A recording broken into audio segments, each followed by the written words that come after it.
दुनिया की हर खबर देखने के लिए सस्ता मीडिया को सब्सक्राइब करो और साथ में बेल आइकन को दबाएं ताकि लेटेस्ट वीडियो सबसे पहले आप तक। आपने देखा कि बजाय 18% रिजर्वेशन देने की इसी समाजवादी पार्टी ने मुजफ्फरनगर में दंगे कराए और दंगे के नाम पर दंगे कराने पर हमारे न जाने कितने हिंदुस्तानी भाइयों को घरों से बेघर होना पड़ा, कितने बच्चे ठंड की वजह से मर गए, कितनी बहनों की इज्जतें लुटी, कितने नौजवानों को कत्ल कर दिया गया, कितने बुजुर्गों को बेइज्जत किया गया। ये तमाम वाकयात आपके सामने हैं। इसके बाद में जब ये तमाम सूरत हाल था, जहां हमारी इज्जतें लूट रही थी, जहां हमारे बच्चे मर रहे थे, जहां हमारा खून बह रहा था, जहां हम घर से बेघर हो रहे थे, जहां ये तमाम वाकयात हो रहे थे, वहीं तमाम के तमाम ये समाजवादी पार्टी के बेशरम, बेगैरत, बेहया लीडर, जिनके पास शर्म नाम की चीज नहीं है, ये सैफई महोत्सव के नाम पर वहां पर क्या कहते हैं, नाच देख रहे थे, अपना मनोरंजन कर रहे थे। यानी हमारे जो हिंदुस्तानी, जो हम मजलूम कौम है, उसका खून खून नहीं है इनकी नजर में, उसकी तकलीफ तकलीफ नहीं है इनकी नजर में, उनके बच्चों की मौतें मौतें नहीं है इनकी नजर में, उनके बुजुर्गों की दस्तार की इज्जत जो पामाल की गई वो इज्जत नहीं है इनकी नजर में।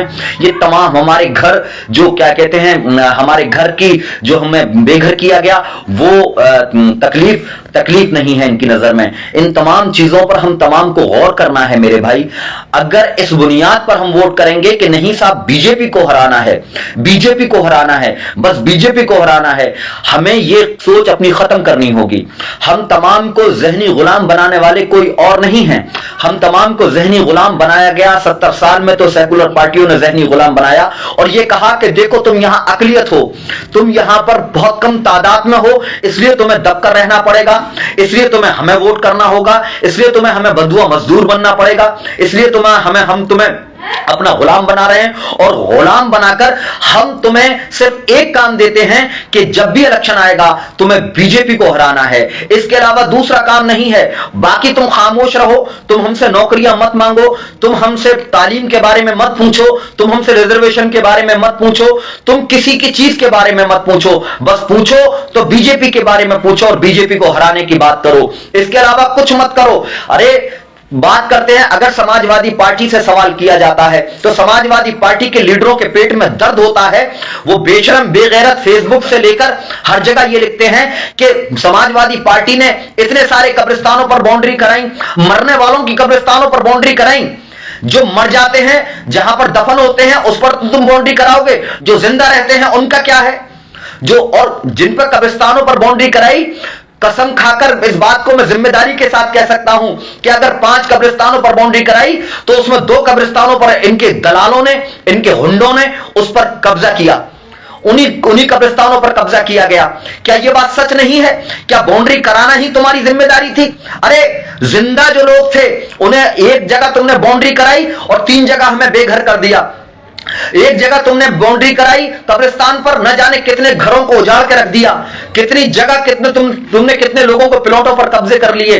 लॉ एंड ऑर्डर के नाम पर पूरी तरह नाकाम साबित होने वाली हिंदुस्तान में अगर कोई पार्टी थी, कोई सरकार थी, तो वो सरकार का नाम समाजवादी पार्टी था। यकीनन भारतीय जनता पार्टी भी पूरी तरह नाकाम साबित हुई है, लेकिन भारतीय जनता पार्टी को टारगेट करने से पहले, भारतीय जनता पार्टी के बारे में कुछ कहने से पहले मैं समाजवादी पार्टी के बारे में इसलिए कहता हूं क्योंकि समाजवादी पार्टी को वोट करने वालों की तादाद सबसे ज्यादा अकलियतों में मुसलमानों की है।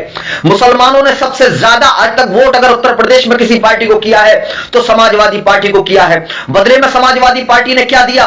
28% आज मुसलमान जेलों की सलाखों के पीछे हैं। बताए समाजवादी पार्टी के मुखिया, बताए समाजवादी पार्टी के क्या कहते हैं, जो संरक्षक हैं, धरती पुत्र जिन्हें कहा जाता है, जवाब है किसी के पास? कोई जवाब नहीं है। क्यों है 28% जेल में? 4 बार तो मुख्यमंत्री रहे, कैसे तादाद जेलों में मुसलमानों की बढ़ती रही? कन्विक्शन रेट जिनका 15% है, इस पर कोई समाजवादी पार्टी का लीडर कोई बात नहीं करना चाहता है। अरे हमारा लिटरेसी रेट डाउन होता चला गया, कौन जिम्मेदार है इसका जिम्मेदार समाजवादी पार्टी के लीडर हैं। इन्होंने लैपटॉप के नाम पर धोखा दिया, इन्होंने तालीम के नाम पर धोखा दिया, इन्होंने हमारे बुनियादी मसाइल के नाम पर धोखा दिया।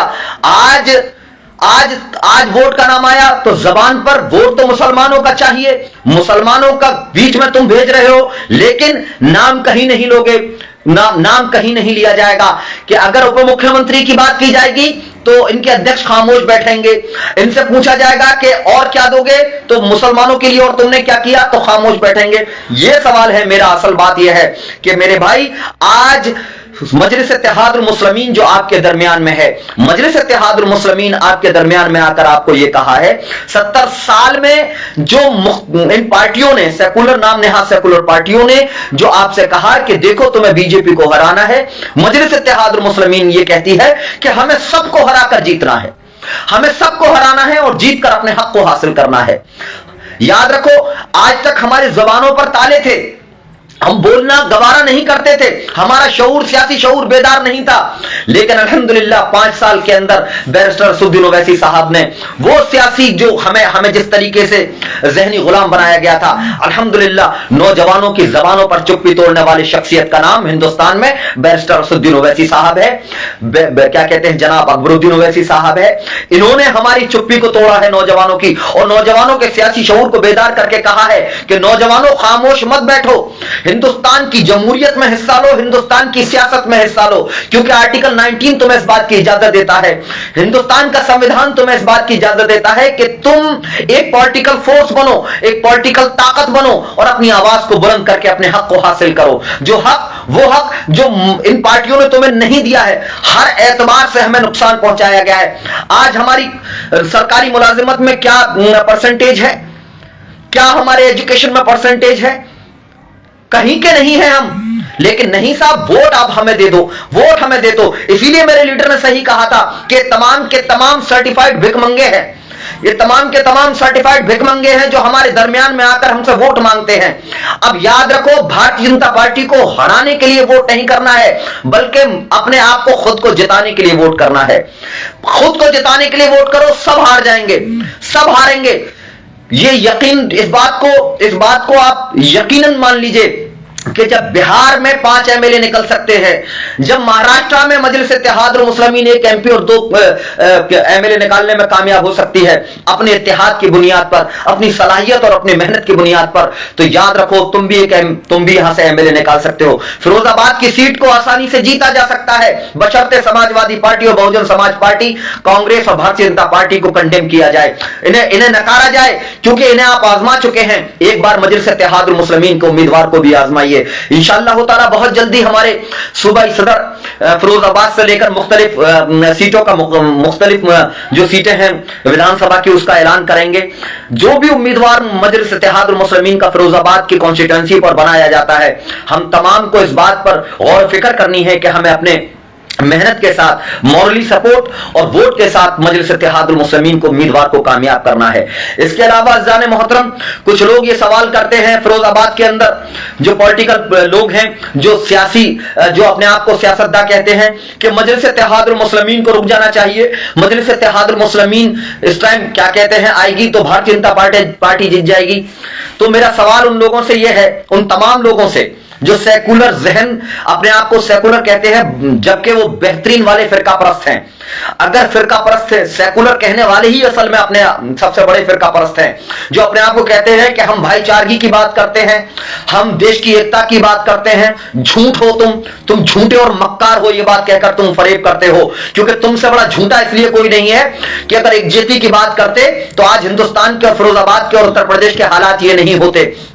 बहरहाल, जो लोग ये कहते हैं कि एमआईएम को नहीं आना चाहिए था, तो मैं पूछना चाहता हूं कारखाने मालिक से कि एमआईएम को रोकने से पहले फिरोजाबाद के अंदर अगर 50 कारखाने हैं तो 50 कारखानों को बंद कराएंगे आप अपने कारखाना चलाने के लिए? वो परचूनी की दुकान जो चलाते हैं साहब, उनसे पूछना चाहता हूं आपने क्यों परचूनी की दुकान खोली है? ऑलरेडी वहां पर 50 परचूनी की दुकान फिरोजाबाद में 100 परचूनी की दुकान थी, आपने क्यों खोली? या फिर जो डॉक्टर हैं, उन डॉक्टर से पूछना चाहता हूं, बहुत सारे क्लिनिक थे फिरोजाबाद के अंदर, आपने क्यों क्लिनिक खोला? क्यों क्लिनिक खोला आपने? या जो मास्टर साहब हैं जो स्कूल चलाते हैं, उनसे पूछना चाहता हूं कि आपने क्यों स्कूल खोला? बहुत सारे स्कूल थे फिरोजाबाद के अंदर, तो बहुत सारे स्कूल थे, आपने क्यों स्कूल खोला? ऐसे अगर आप 10 स्कूल ऑलरेडी वहां पर हैं फिरोजाबाद के अंदर, तो 11वां स्कूल आपने क्यों खोला? क्योंकि आप भी स्कूल का काम करना चाहते थे, आप बच्चों को तालीम देना चाहते थे। अगर कोई कारखाने 10 ऑलरेडी पहले थे वहां पर, तो 11वां आपको क्या खोलने की जरूरत थी? क्योंकि आप भी कारखाने के काम से अपना बिजनेस को आगे लेकर, चूड़ी के कारोबार से आप अपने आप को आगे लेकर जाना चाहते थे। अगर कोई डॉक्टर है तो आपने क्लिनिक क्यों खोला? क्योंकि आप क्लिनिक खोलकर मरीजों का इलाज कराकर अपना नाम कमाकर और अपना क्या कहते हैं जरिया चलाना चाहते थे। मेरे भाई, जब आप कारखाना नहीं बंद कर सकते, जब आप परचूनी की दुकान नहीं बंद कर सकते, जब आप अपने डॉक्टर की क्लिनिक नहीं बंद कर सकते, जब आप क्या कहते हैं अपना स्कूल नहीं बंद कर सकते, क्योंकि आपको स्कूल खोलने का हक है, आपको क्लिनिक खोलने का हक है, आपको परचूनी की दुकान खोलने का हक है, आपको कारखाना खोलने का हक है। तो इसी तरीके से मजलिस इत्तेहादुल मुस्लिमीन को भी यहां पर सियासत करने का हक है, मजलिस इत्तेहादुल मुस्लिमीन को भी इलेक्शन लड़ने का हक है। ये कौन सी बात हुई कि नहीं आप चले जाओ, आपको रुक जाना चाहिए? आप भी रुक जाओ, फिर आप अपना कारखाना बंद कर दो। क्यों नहीं बंद करना चाहते? आप अपनी परचूनी की दुकान बंद कर दो, आप अपने डॉक्टर का क्लिनिक बंद कर दो। देखना यह है, 50 डॉक्टर के क्लिनिक हैं, 50 बेशक कारखाने हैं, 50 बेशक क्या कहते हैं परचूनी की दुकानें हैं, 50 बेशक स्कूल्स हैं, लेकिन देखना यह है उसमें कि कौन सा स्कूल बेहतर है, कौन सा डॉक्टर बेहतर है, कौन सा परचूनी की दुकान बेहतर है जिसमें माल भी अच्छा मिलता हो और क्या कहते हैं सही रेट पर मिलता हो। कारखाना कौन सा बेहतर है, कौन सा चूड़ी कांच अच्छा पिघलाकर, कौन सा चूड़ी अच्छी कारखाने से, किसके कारखाने से अच्छी चूड़ी निकलती है, ग्राहक वहां जाता है, खरीदने वाला वहां जाता है। यही काम मजलिस इत्तेहादुल मुस्लिमीन का है। तुम गंदे हो, तुम तमाम के तमाम, तुम्हारे हर मैन्युफैक्चरिंग गंदी है, तुम्हारी सोच गंदी, तुम्हारी मैन्युफैक्चरिंग गंदी, तुम्हारी तामीरात गंदी, सब कुछ तुम्हारी गंदी है, क्योंकि आवाम तुम्हें आजमा चुकी है। मजलिस इत्तेहादुल मुस्लिमीन जो दरमियान में आई है, वो तुम्हारी तमाम गंदगी को खत्म करने के लिए आई है, तमाम तुम्हारे नाकारा और निकम्मे रवैये को खत्म करके अपने अवाम के दरमियान में जाकर अवाम के बुनियादी मसाइल को हल करने आई है। फिरोजाबाद में बहुत सारे बुनियादी मसाइल हैं। आप भारतीय जनता पार्टी की मौजूदा सरकार है, विधायक जवाब नहीं दे सकते। विधायक से मेरा सवाल है, फिरोजाबाद के जो मौजूदा विधायक हैं, आज आप वोट मांगने दोबारा आ रहे हैं, बताइए कारखानों के लिए आपने क्या किया? कारखानों की ये जो दादागिरी है, कारखाने मालिकों की जो ये डिक्टेटरशिप है, कारखाने मालिकों ने जो ये किया है, इसके ऊपर आपने क्या किया? क्या किया आपने? क्यों नहीं आपकी सरकार 5 साल चली, क्यों नहीं इन कारखानों को इंडस्ट्रीज में लाया गया फिरोजाबाद की तरक्की के लिए? आप फिरोजाबाद की विकास की बात करते हैं ना, क्यों नहीं लाया गया इन इंडस्ट्रीज में? क्यों नहीं कारखाने में जो मजदूर काम करता है उसका जायज हक और जायज मुकाम दिया गया अभी तक? आपकी सरकार है ना, इससे पहले समाजवादी पार्टी की सरकार थी। बताएं पूर्व विधायक, बताएं पूर्व सांसद, आपने कारखाने के मजदूरों के लिए क्या किया था? कौन सा ऐसा काम किया जिससे कारखाने का मजदूर ये कहकर खड़े होकर कह सके कि हाँ फिरोजाबाद में मुझे बुनियादी मुझे हक मिलता है? कोई कारखाने का मजदूर खड़े होकर इस बात को नहीं कह सकता कि किसी भी लीडर ने, किसी भी सरकार ने और उसके किसी भी विधायक ने, किसी भी एमपी ने फिरोजाबाद के मजदूरों के लिए कुछ किया हो। कोई काम फिरोजाबाद के मजदूरों के लिए नहीं किया गया। कोरोना काल में फिरोजाबाद का मजदूर भूखा मर रहा था और तुम तमाम के तमाम अपने ऐसी कमरे में बैठकर ऐश ले रहे थे। तुम्हारी सरकारें थी, तुम पूर्व विधायक भी रहे, सरकार मौजूदा विधायक की सरकार थी, पूर्व विधायक की क्या कहते हैं पहले सरकार रह चुकी है, पूर्व सांसद सरकार में रह चुके हैं, लेकिन फिरोजाबाद के मजदूरों के लिए कुछ नहीं किया गया। फिरोजाबाद के मजदूरों से सौतेला व्यवहार अगर किसी ने किया तो इन सरकारों ने किया। मजलिस इत्तेहादुल मुस्लिमीन तो अपने मजदूर भाइयों को यकीन दिलाना चाहती है, हम आपके लिए लड़ाई लड़ना चाहते हैं, हम जमहूरी तौर पर आपके हकूक की लड़ाई लड़ेंगे। आप मजलिस इत्तेहादुल मुस्लिमीन को कामयाब करिए, मजलिस इत्तेहादुल मुस्लिमीन को उम्मीदवार को कामयाब करके भेजिए। हम आपके बुनियादी हक की लड़ाई लड़ेंगे।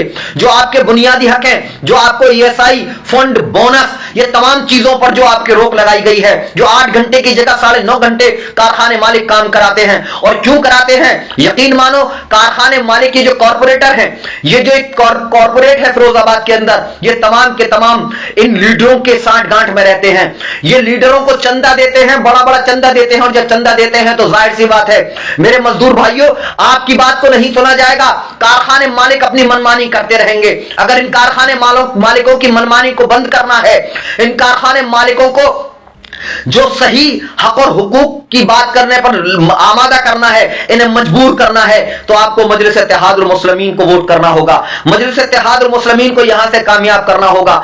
दुनिया की हर खबर देखने के लिए सस्ता मीडिया को सब्सक्राइब करें और साथ में बेल आइकन को दबाएं ताकि लेटेस्ट वीडियो सबसे पहले आप तक